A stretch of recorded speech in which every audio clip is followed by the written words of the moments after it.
Good day, CCF family. Welcome to Sunday Fast Track, where you ask real life questions and we give you biblical truths. I'm David Blazo from the Elevate Youth Ministry, and we're here today with our youth pastor, Pastor Marty Ocaya, to answer some of your questions. Good day, Pastor Marty. Hello, David. Happy Youth Month. Thank you for your message about coming back to Jesus. How are you, Pastor? Doing good, by God's grace. That's great, Pastor. So let's move on to our question. Sure, go ahead. For our first question, what can someone do if they feel like they wasted their youth and are now stuck with the repercussions of their mistakes? Well, the truth is, David, everybody naman make mistakes, right? And the good news is there's no mistake that the grace of God cannot restore.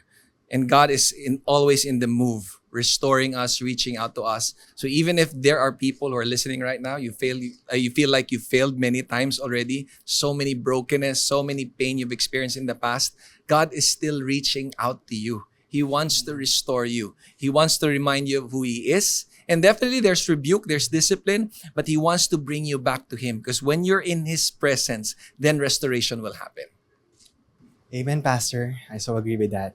For our second question, how can we speak truth in love to those who may be overly sensitive? The reality is, I think all of us, we don't like to be rebuked. We don't like to be reminded of our mistakes, right? We don't want people to call us out if we failed. And there are those who are overly sensitive. But I realize that God will use us to help communicate the truth to people, even though at times it's painful. So you'll never go wrong when you are gracious, but at the same time truthful. Definitely you tell the truth, but you tell it in the right way, and also do it at the right timing. Definitely there's a right timing to do that. You don't just go in front of him and say, hey, you made a mistake, you did all of these things, right? So there's a proper timing. You pray, you ask God for wisdom, but you'll never go wrong when you do it out of grace and out of truth. Amen. Grace and truth. For our last question, how can I be an encouragement to young people who are facing the same struggles I experienced before? The good thing is, I believe God uses our brokenness to be a blessing to other people. So when God restores us, we can use that story, just like the testimonies we've been hearing in Sunday. We can use that story to encourage people, especially young people who have failed.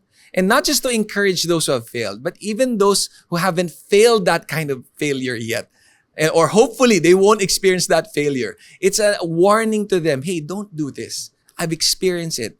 It's not worth it. Just follow Jesus. Stay close to Him. So whatever you've experienced in your life, God can use that to be a blessing to other people. Amen. God can use our brokenness for His purposes. Thank you, Pastor Marty, for answering our questions. But before we go, this month of October, we are celebrating Youth Month. It is in our church's heart to empower the next generation to win the campuses and the nation through our kids ministry, Next Gen, and our youth ministry, Elevate. Make an impact and be a part of this movement of building a Christ-driven young generation. You are only young once. So whatever generation you are in, step out in faith and make an impact and empower the youth today. That's it for CCF Sunday Fast Track. God bless.